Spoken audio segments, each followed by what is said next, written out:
breakthrough spurred the Cowboys' 4th win in 6 games. Rookie Duane Thomas' smooth stride spurned the Super Chiefs and eased the loss of Calvin Hill. To complement Garrison, there was rookie Duane Thomas, whose free-flowing syrup strides carried him over 800 yards in 1970. Thomas's rushing average was the best in football, and he became the brightest glow in football's most devastating running attack.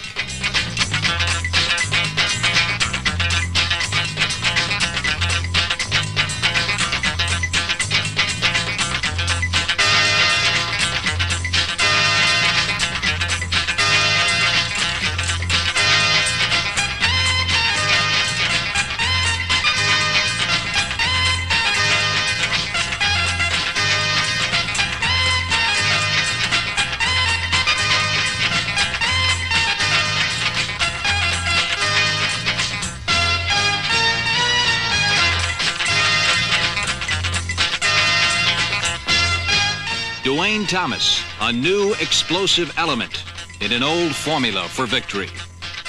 The first test of the Landry plan came in the season's 10th game with the Washington Redskins. From center, Dave Manders. It came from 3 Duane Thomas touchdowns. It came from a team working and playing as one, not from the individual brilliance of 1 or 2 players.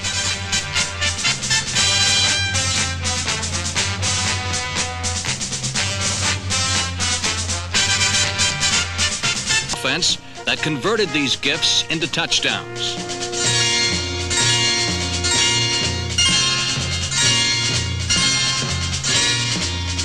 In the second half, the corpse awoke wearing number 33 in white. Rookie Duane Thomas revived Dallas when he sprinted 47 yards on a draw play.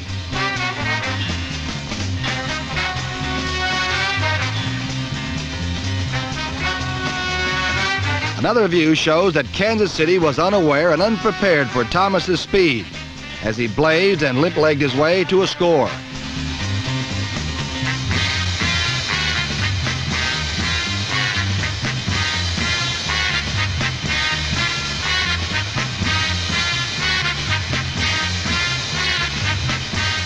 Thomas, who gained over 130 yards rushing against one of the toughest teams to run against in football, had a 74-yard screen pass called back by penalty. But it mattered little because today the Cowboys had a reservoir of surprises and speed. On Sunday, they could not cope with rookie Duane Thomas, who was knocked out on the opening kickoff, but returned to score 3 times and rush for over 100 yards.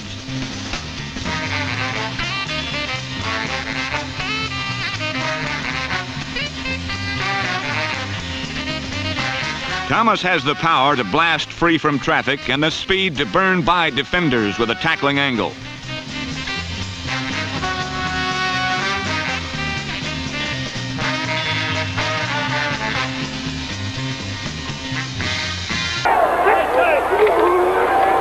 Thomas picking his way inside the 20 to the 19-yard line.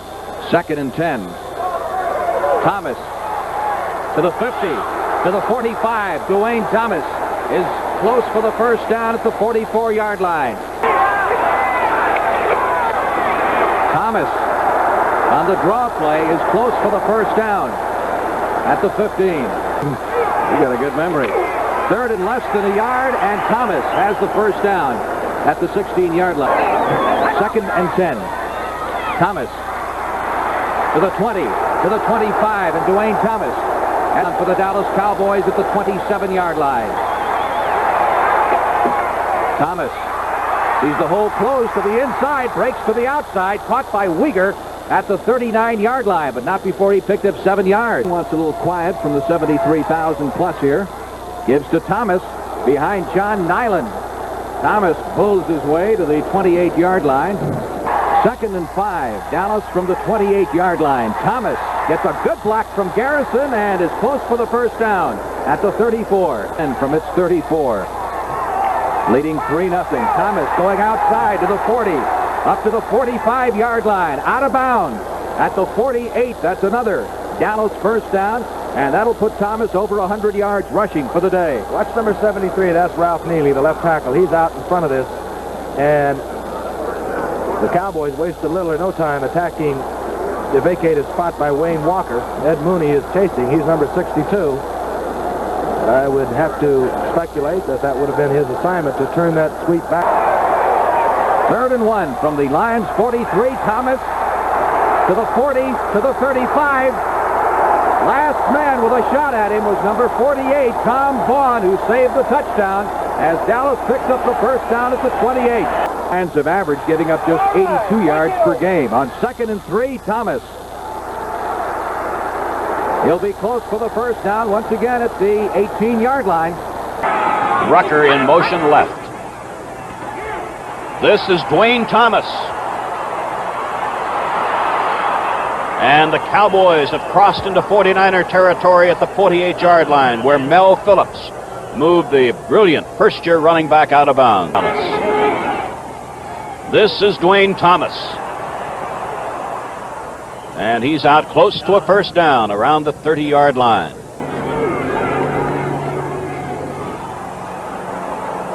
Out across the 35 to around the 37-yard line. Again, it's Duane Thomas in the secondary. A screen to Duane Thomas. And he has a first down at the 49er 44-yard line. Thomas. And he's down to the 26-yard line. Rucker to the right. Hayes to the left. This is Duane Thomas. He's at the 19-yard line. There goes Rucker again. Here's Duane Thomas. He ran into Rosie Taylor out around the 25-yard line. Bob Hayes in motion this time on 3rd and 4. And the screen is to Thomas. He gets it out to the 42-yard line. That's another Dallas first down. There goes Rucker in motion. Here is Thomas. Touchdown. Duane Thomas puts the Cowboys in front by a score of 9-3. And Thomas is 33. Garrison is leading 32. Just see how many times he gets hit. Well, he makes a great cut right there, and somebody got an arm on him. There he breaks one. Now Bruce Taylor has a shot. That's Jimmy Johnson from the other side, who also has a shot. So here comes Thomas. He's picked up about 6 yards on first down. Thomas, first down. He's inside the 30. Rucker in motion. Here comes Thomas. Around Bruce Taylor. He has a first down out at the 47-yard line. He is absolutely something else. Garrison in motion. Here is Thomas. First down. Fumble. And the Cowboys get it back. This is Thomas. And he gets it out to the 43-yard line, where it will be 3rd and 7. on the very next series, Dallas began to move for the first time, and there was nothing deceptive about the way they did it. They ran right at the 49er defense and succeeded. And another long drive. Number 32, Walt Garrison, had returned to the lineup, and his blocking cleared the way for Duane Thomas, the sensational rookie from West Texas State.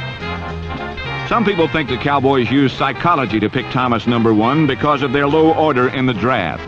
Many clubs passed him up despite his obvious ability because reports that he was moody and unresponsive had filtered out of Texas. Someone was wrong somewhere, for all Thomas had done in his first season was to put Calvin Hill on the bench and rank 5th in the conference in running. And he didn't start until the 5th game of the season. Morton's offense one play to go into the lead. Duane Thomas started right, cut left, broke a few tackles, and went into the end zone.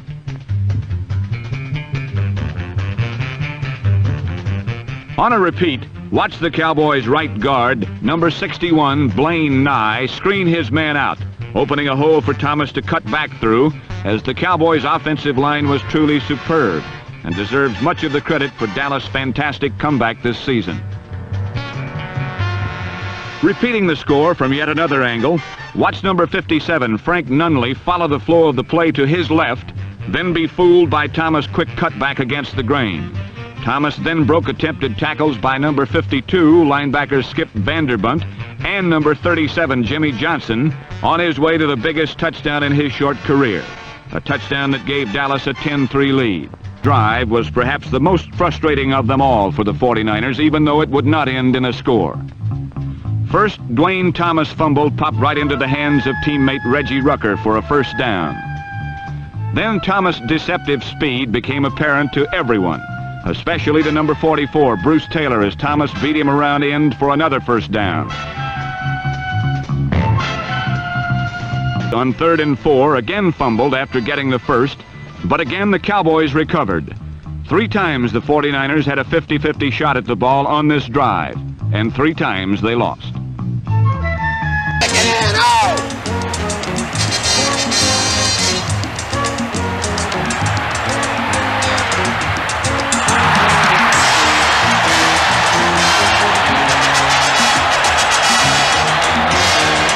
Coursing around the Patriot flanks, and he cut a jagged path to daylight.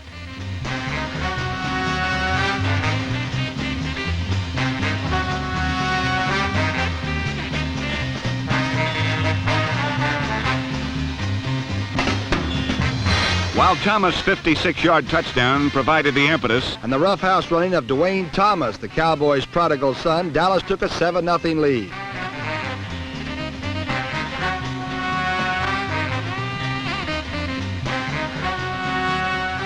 The liquid grace of Duane Thomas. Dallas used a dazzling array of runners to bludgeon the Patriots.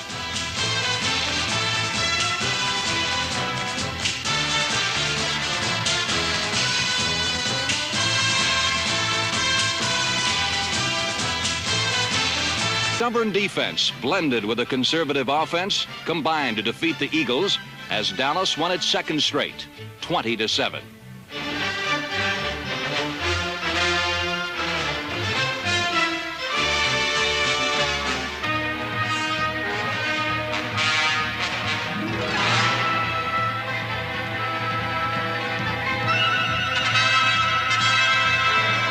As the Cowboys swept to their 4th straight win, 28-21.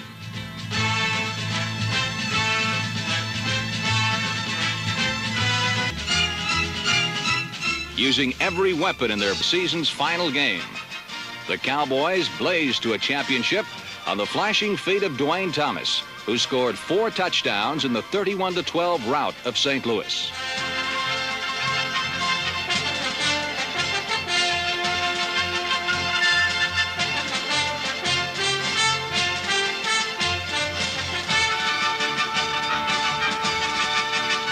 From the chaos at midseason, the Cowboys had clawed back to win 7 straight games. The spirit came from their offense, defense, and specialty teams, from kickers Mike Clark and Tony Fritsch, and punter Duane Thomas to replace him. Thomas was a resourceful runner who never hurried but flowed along on silky strides and then evaporated through the secondary.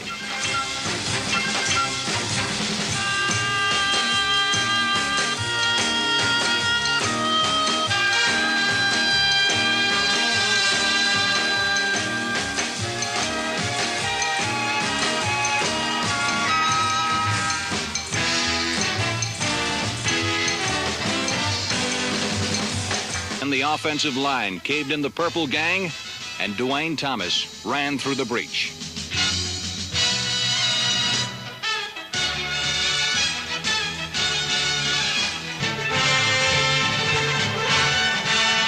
The 14-3 triumph was the last stepping stone to their appointment with destiny in Super Bowl VI.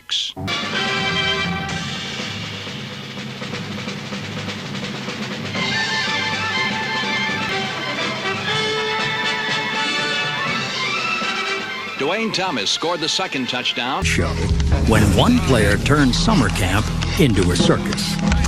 You have guys on the team that they would have played for anything. Well, I wouldn't have played for anything. The previous year, running back Duane Thomas, number 33, averaged over 5 yards a carry and won the NFL Rookie of the Year. Now, in his second year, Thomas went to team president Tex Schramm and asked for a new contract. For Rookie of the Year of the NFL, like, you know what I got? $5,000. This player named Don Parrish was a friend of mine. You know what Don Parrish got just for Rookie of the Year on his team? $25,000. He received what my whole salary was just for Rookie of the Year on his team. Oh, yeah. Oh, that's not, oh, no, he didn't do that. Tex, I saw the check stub.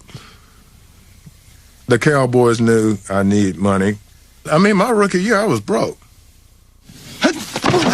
When the Cowboys refused to renegotiate, Thomas staged a holdout and then lashed out in the media. They interviewed Duane, and in the paper, we were reading it. I don't remember the whole article. I just remember he called Tex liar and a cheat and a hypocrite. Tex said, well, he got 2 out of 3 right, and he called Coach Landry Plastic Man, which none of us knew what that meant. I still don't know what it means. What was going on with Duane was, I didn't really understand it. I mean, there was the beginning of some reluctance to do a few things, and they traded him. On July 31st, the Cowboys traded their best running back to New England. The first order of business for Patriots head coach John Mazer was to ask Thomas to line up in an I formation. Number 33 was accustomed to an upright position. Mazer preferred a 3-point stance. So I'm in an up position in the I formation. And Mazer just yells out, get down. I look over to the side. What do you mean? I thought he was talking to someone else. I couldn't believe he was telling me to get down in I formation. Jim Nance, big Jim Nance, is the fullback. Jim Nance's butt is about yay big, okay? Okay, it's like hiding behind a building. So he's telling me to get down in an I formation, sticking my head right behind Jim Nance's ass. I said, oh, no. So I said, Coach, well, do you know the theory and the philosophy of an I formation? Get off the field. I said, fine. I proceeded off the field. The Patriots petitioned Commissioner Pete Rozelle to reverse the trade. In an unprecedented decision, Rozelle dissolved the deal, citing moral and ethical reasons. 5 days after he was traded, Duane Thomas was returned to the Cowboys. I thought they cut him. Or, I didn't know he was traded. And then he came back, and then I found out later, many years later, that he'd actually gone to another team and spent a few days and come back to the Cowboys. The NFL's most buttoned-down, business-like franchise suddenly had a season-long soap opera on their hands. The Cowboys welcomed him back to the roster, but Duane Thomas never allowed himself to be part of the team. Boy, people knew how treacherous these people were and what extent they would go to. And yet instead come right in front of the public and say,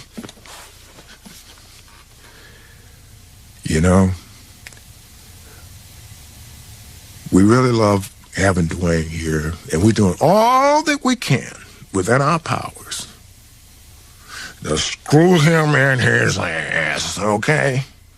For years, the Cowboys' strategy was to underpay big names like Lilly and Starback, and then tell the rest of the team they couldn't make more than the stars. I said, oh, this is not a racial thing. This is a greed and power thing. This is playing us against one another. I didn't have an agent, and, I'm not saying that's good. I probably wish I would have had an agent, someone that could have got between myself and Tex. Late in the fourth quarter, with the score tied, Dallas knew their season was at stake. The legs of Duane Thomas and the arm of Duane Thomas led the league in touchdowns. He puts it off to Thomas, one-handed catch, to the 50, to the 10, to the 5. Thomas scores! Great catch, tremendous run! Most of the games that we won, we knew we were going to win. And that's a great feeling. Where you know you know that you know that you know. Duane Thomas's mental state was always a topic of conversation that season. He never felt part of the team, but he was always a big part of the game plan. Duane Thomas gave everything he had. He blocked hard, he ran hard, he played hard, and he was very smart. Duane rarely made a mistake. I got the opportunity to play 5 or 6 years against Jim Brown, and I just had visions of Jim Brown coming back to life, you know, because Duane, he had those same moves, the ones, you know, you think you have him and he just wiggles out of it, or he gives you a limp leg. He could really go off tackle, about as good as I ever saw, and start kneading his way through the linebackers in the secondary. Just almost like music. In fact, I can see it right now.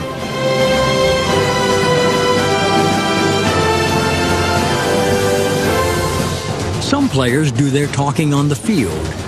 Duane Thomas didn't talk at all. After he returned that summer from his 5-day trade to New England, Thomas decided not to talk to the media or his teammates. He made a decision not to speak to anybody.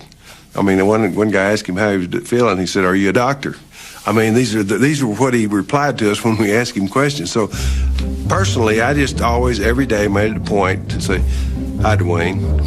Hi, Duane. How are you? Good to see you." Something like that. That's what I did. And every once in a while, he'd just have a little smile, and that was it. Never said a word. And I do know that Duane, when he came off the field, everybody would pat him on the back and tell him, "Great run." And that was it. I don't recall that he ever acknowledged it. I think he just sat down, put his head down, and that was it until he had to go back out.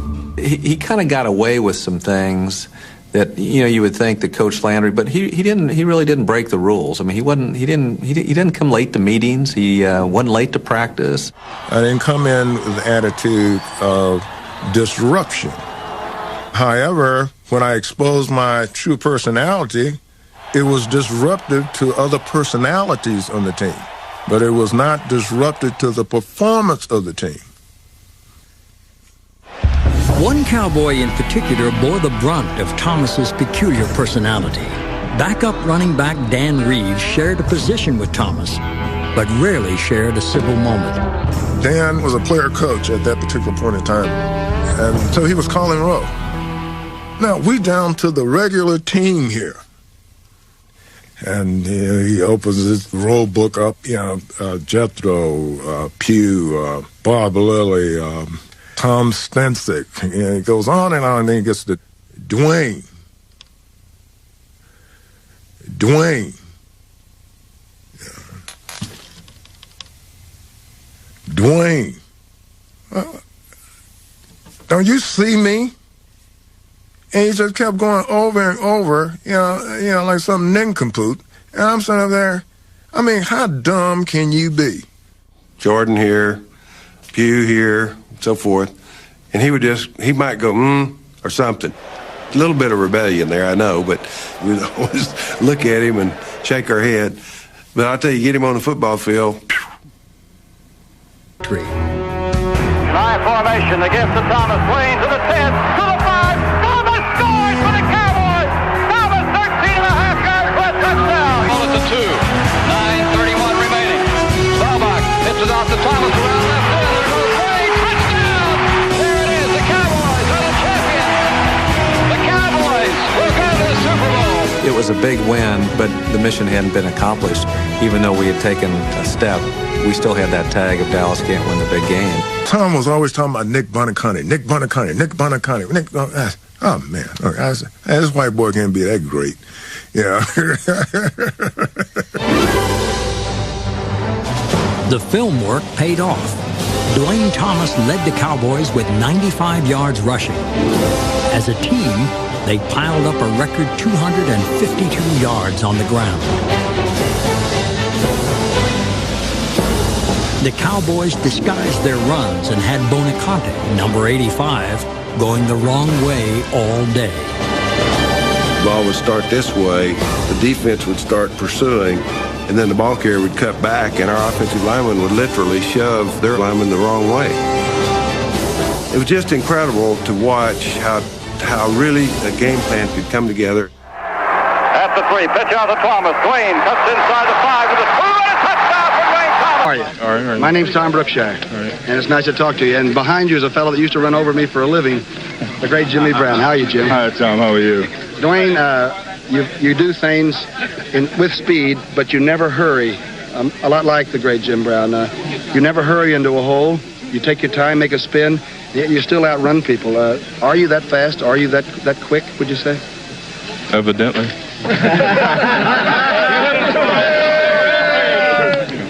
In San Diego, Duane Thomas continued to self-destruct. He played his last NFL game in 1974 at the age of 27. You know, I just can't tell people enough how good he was and how much I hated to see a person kind of waste a Hall of Fame career. I've told him that every time I've ever seen him. I said, I fully expected you to be the next Jim Brown, and I did. Duane Thomas was always a crisis waiting to happen. But in 1971, he was also a champion.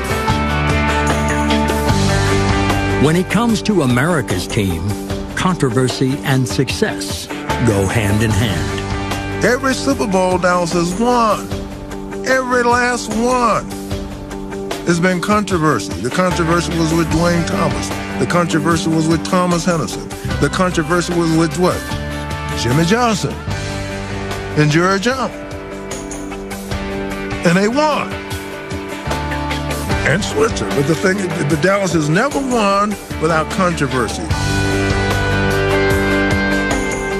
Yeah, different personalities gyrate differently. The thing is, the one thing I can say, we won.